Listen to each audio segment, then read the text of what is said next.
What is your ex hiding deep inside that they don't want to confess? Let's find out. I'm gonna pull these dark confession cards, and these are very triggering for some people. It might be too much. So if you don't want to hear the truth, you can scroll. Okay, but if you're ready for that true confession of your ex, these cards can be very, very powerful. So let's see.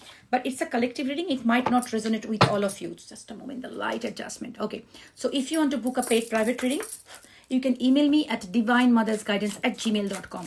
No communication over TikTok. I do not communicate over TikTok. Those are the scammers. I will never give you WhatsApp number. So only email address, divinemothersguidance@gmail.com. The ideal way, go to my YouTube channel, Let's Ask Tarot. Subscribe to my YouTube channel, please. And copy the email address from there. What is happening here? Wait. I think it's better now. So yeah, copy the email address from there and email me. And keep an eye on your junk mail folder if you have already emailed me. So let's see what your person has to want to confess. Focus on your person right now. Let's see what they want to confess during this no contact. The first card. I try to run from this connection, but my soul craves you. See this? This is a very truth that they're speaking out. They try to run because you triggered them, but their soul craves you. The love that sometimes people think, oh, they might move on, they will go get somebody else. You are underestimating your own power. You are underestimating the power of the love that you gave to this person. They can run away from you, but their soul will be always tied to you. Okay? Because this is such a strong connection that I feel like. I was afraid that you would reject me if I shared my feelings to you. You are dealing with somebody who is a very strongly, avoidant to the power infinity, and they don't feel safe to share their emotions. Vulnerability is not their cup of tea. They don't want to, because I think this person learned to some kind of behavior from the childhood, like that I cannot share my feelings with anybody. People will misguide, they will mistreat me, they will think I'm a bad person or something like that. So that kind of a feeling is there in this person's mind. So they were afraid to open up. They might be very cold person, they are not very good at speaking up about their emotions. They don't want to talk much. The cards are not flowing very free. I am distracting myself to avoid thinking of you. Okay. So they might be distracting themselves with some work, some hobby, or maybe some third parties. I don't know, but this person is really trying to run away from you. But the soul, they pull them back towards you. This person feels a magnetic pull towards you.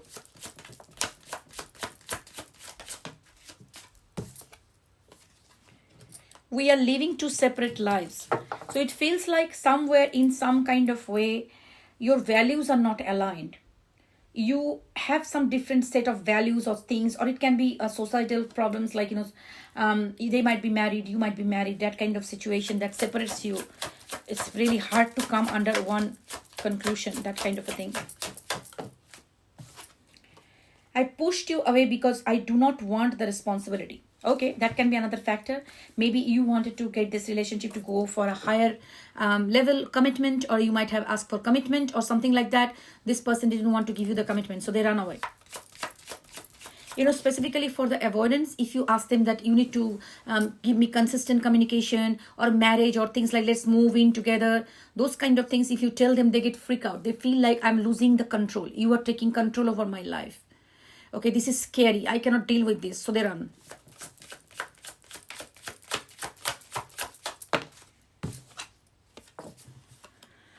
I know that you may not feel for me as I feel for you. Now this person is fear of rejection is there. So that's another card confirming. It's coming another.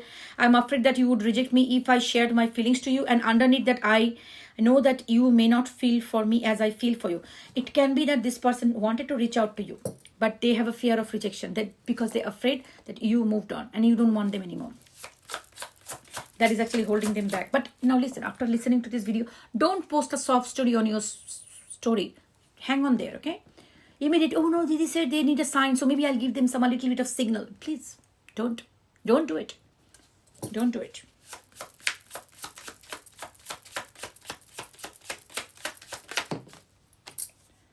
I feel empty and hollow inside. I cannot open up right now. Okay? This person is somebody who has a lot of self-worth issues. They don't love themselves. They just live in a darkness. They probably learned from the childhood that I'm not good enough, I'm not worthy enough, shit like that.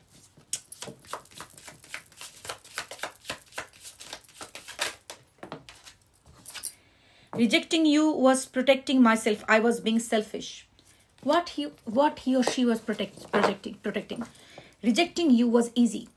Protecting themselves means what? Like, probably you ask for a high level of commitment. Probably you could have said, let's do something. Let's move together. Or maybe let's get married. Why you are not thinking about marriage? Or maybe you are asking them why you are inconsistent in your behavior. Let us be consistent. Now what it is?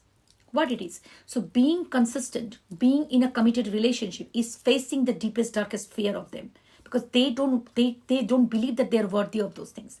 So they always have a fear that I cannot give you what you want. They will tell you this. I cannot give you what you want. You deserve better than what I can give. They always feel that they are not good enough because their parents or the primary caregiver made them feel that way. Also maybe the third parties or fourth parties, if they have any, they made them feel that way, that you are not good enough, you cannot give me good enough. So they always feel that even if I come to you, whatever I give, you will not be accepting that. You probably will not be happy. So you always deserve better than what I can give. So that's the fear. Like, even if you sit down, talk with them and organize things, whatever they will be offering you, you will not be happy. You're going to reject them. So before they do it, let me run away from this. That much more easier. So anyways, if I give you something, you will not be happy. You're going to reject me. So in that way, rather than you reject me, before that I run away, that is much more safer. This is the way this person feeling. A very typical avoidant nature, okay? Very fearful avoidant, because this person is fear of, now afraid to feeling, because the feeling that this person is feeling right now, they rejected you. They think like it is much more easier to let you go and I will be much more safe. I don't have to talk deep. Let this go. Let this relationship finish. After that, they saw that you accepted the breakup and you are moving on with your life with grace. Now they're afraid that you don't feel for them anymore. And that's why they want to come forward, because their soul is craving you. But they are not afraid to come forward because they feel you're going to reject them. It's a very typical fearful avoidant look. Very typical fearful avoidant. What the fuck is that? Wait. My pride and ego got hurt, so I wanted revenge. I wanted you to hurt too. That is another fact. So you might have said something to this person, or they feel like their pride and ego is getting hurt. So by hurting you, by rejecting you, they wanted to hurt you, and they wanted some kind of validation that you run behind them. That will be the validation, but you did not, and that is actually, it's flipped the script, and they just getting into their own trap.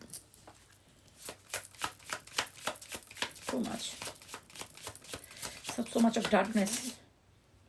So much of darkness people go through, my goodness.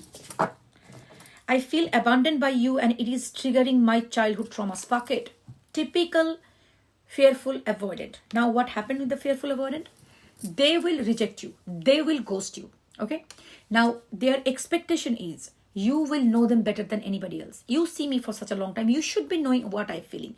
Even if I told you that I want to break up with you, you should be interpreting that, no, I don't want to break up with you and I want you to chase me. So this is the thing. They will tell you I want to break up, but deep inside they wanted you to chase them. So you took the breakup and you didn't chase them. Now they are telling, now you are abandoning me. You understand? It is very, very difficult to deal with this kind of people. I have been ghosted in my life. And then when they came back, they told me I ghosted them. Okay? This is what it is. So I'm telling you, these people they're so cuckoo. They don't know what they're doing, what they want, because they, like a pendulum, in one moment they want you, one moment they hate you. They pull you, push you back. I don't need you and I need you. In between these two things, they just struggle. And it is not very easy to be in this situation. And it's very difficult. Now this person, because they wanted to reject, they rejected you and you took the rejection, right? And you walked away. But they didn't expect you to take the rejection. They wanted you to come behind them. Does it make sense? I know it's very difficult to make sense, but this is what it is. This is exactly what it is. They ran away from you, but they wanted to chase you. And when you didn't chase, now they're saying that you abandoned me.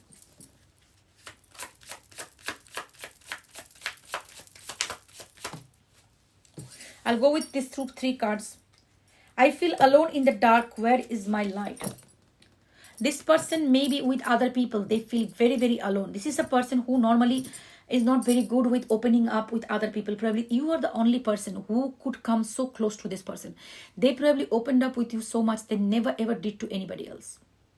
And now you not being around their energy, it's really, really making them feel so sad. I cannot be vulnerable with you. I rather hide in the darkness before I let you see inside me. These two cards, this is very clean and cut saying that. And the bottom of the deck, I smile on the outside, but I'm dying on the inside. So this is somebody who is trying to put a facade on, like a mask, that I'm doing good, I'm fine, probably on the social media or with their friends and family. But deep inside, this person is hurting. You know why? Because nobody else could come too close to them like you did. And the love and the care, the open, that space that you did hold for this person, nobody can do that. Nobody can do that. And this person is missing that.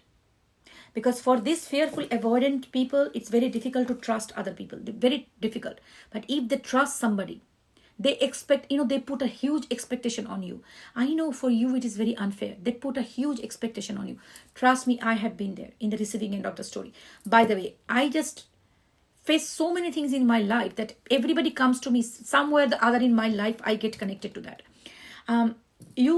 You feel like very much pressure. You feel like, I don't know what I do. If I do this, I have tried everything. I have tried doing this, fail. I have tried doing this, fail. No matter whatever you try to do, it will fail with these kind of people. Specifically, you try to chase them. If you chase them, they will say, why you are chasing me? I don't want you. Don't message me. Okay.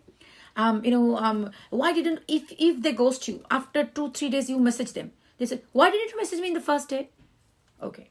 So if you wait for another couple of days, I don't want you to contact it. I don't want you to contact me. I don't want you to message me. Move on. Okay. If you move on and if you don't contact them, suppose they are ghosting you and if you don't contact them, and then they come back 2 months or 3 months later saying, you ghosted me. It's very difficult. Very, very difficult. But you know what? Once you understand their psychology, you understand where they're coming from. Because these people been getting mixed signal in their childhood. Might be very inconsistent parenting. They didn't feel safe around one of those parents. One moment they are very lovey-dovey, one moment they are just completely disaster. So they have two different pathways of thinking. So they get confused which way to choose in a relationship. Because when your own parent you cannot trust, it becomes very difficult to trust people in relationship. This person literally struggling to trust anybody. And they did trust you in some way or form. And they expect you to understand everything. But obviously, you are a human being at the end of the day. I have, trust me, I have tried everything. Everything under the sun to change myself, to walk on eggshells. And there will be one moment when you will be feeling like, I don't know what to do here. I give up. I accept what you give me. I just give up. I give it up to your hand. I believe that's the only thing you can do here. Just take whatever they have given you and move forward with life. Heal yourself, love yourself, focus on your growth. And if they one day realize that they loved you so much that they miss you, let them come forward. Otherwise, there's no point of going back and forth, because I am telling you from my experience, I tried everything. You can go back to them, you can message them, you can pull them, you can just, anything on earth you can do with them. But this is all the way, all the roads leads to Rome kind of a thing. Everything you do at the end of the day, you will be the person who is wrong. You are the wrong. Your fault. It is your fault. There is no other way. You don't message, your fault. You message, your fault. They are running, your fault. So it's like an infinite loop. So rather than running behind, take care of yourself, love yourself, start focusing. Maybe you will be crying, 1 month, 2 months. Maybe you will be crying for a year, but still it's better to be alone rather than being with someone who doesn't even know what they want with you. And you know what? If this person truly loves you, leave them alone. They say that's cliche thing for a say. If you love something, set it free. And if it comes back, it is yours. If it doesn't, it never was. And that's a very powerful thing. Even if it is an old cliche thing, I would say that do the things right now. Leave them alone. And let them see if they go inside and do some reflection and understand whether they truly want you or they don't want you. If they really want, and after going through this breakup, if they feel like, no, this is a person I have, maybe we can work out. Maybe it's safe to talk. Maybe it is, rather than running away, I can face that. Maybe the pain of separation is more than my ego and pride. And then they come back And if they come back, the relationship will be much more better. Meanwhile, you love yourself and take care of yourself. Don't run behind these kind of people. Okay, take care.